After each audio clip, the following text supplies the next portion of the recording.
Hei Siim siin! Negatiivsete arvude järjestamine number 1. Ülesanne on siis järjestada arvud alustades väikseimast. Nii, mis on nendest kõige väiksem?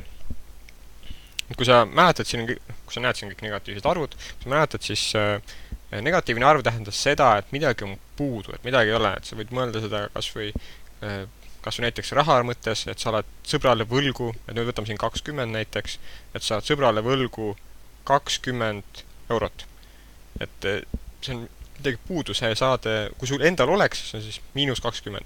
Kui sul endal oleks raha, siis sul oleks 20 eurot ja sa saaksid osta sellest palju asju. Palju asju. Aga kuna sul ei ole seda ja siis kui sa saaksid isegi, sa saaksid selle, sa pead andma selle sõbrale, sest sa oled talle võlgu.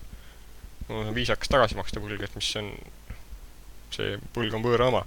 Et siis sa muidu saaksid, kui sa saad isegi see 20 eurot, sa pead selle ära andma, ehk siis on midagi puudu.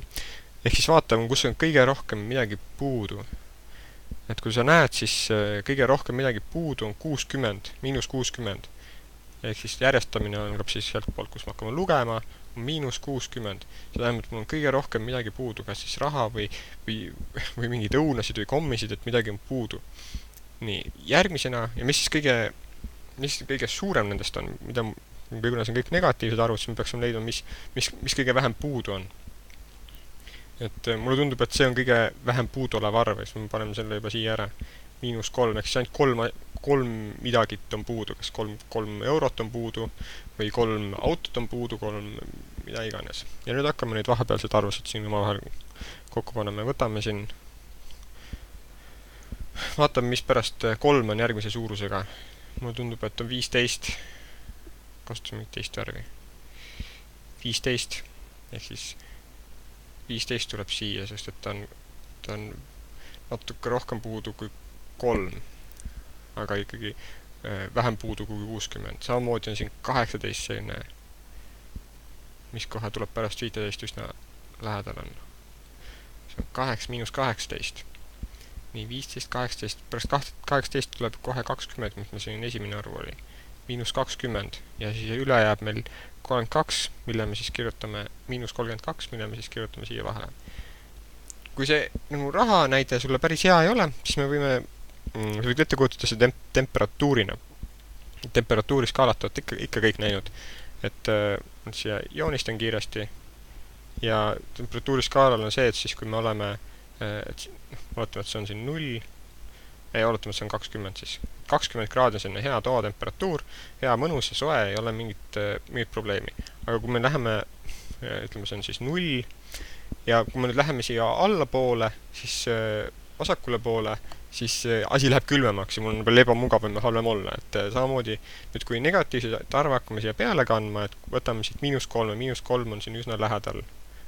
See on 20 ühikut, see on kuskil -3. Nii, -3. Ehk siis see on veel enam-vähem, et siis juba on veidi lund ja lörtsi ja asja. Aga kui nüüd me läheme veel külmemaks, see on siis 20, see on kuskil siin -15. No nüüd on juba päris külm, et õues väga kaua ei taha olla. Ja mida külmem, seda vähem meil on siis seda sooja temperatuuri. Ja kui me nüüd niimoodi edasi lähme, siis me kohe siia juurde kirjutada -18. Kirjutame need ära. See on -20.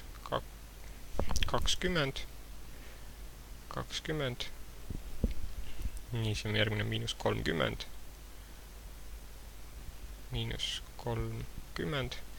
Ja viimane on -60. No see on nüüd eriti külm, et see on veel sama palju, see on siis kuskil -60.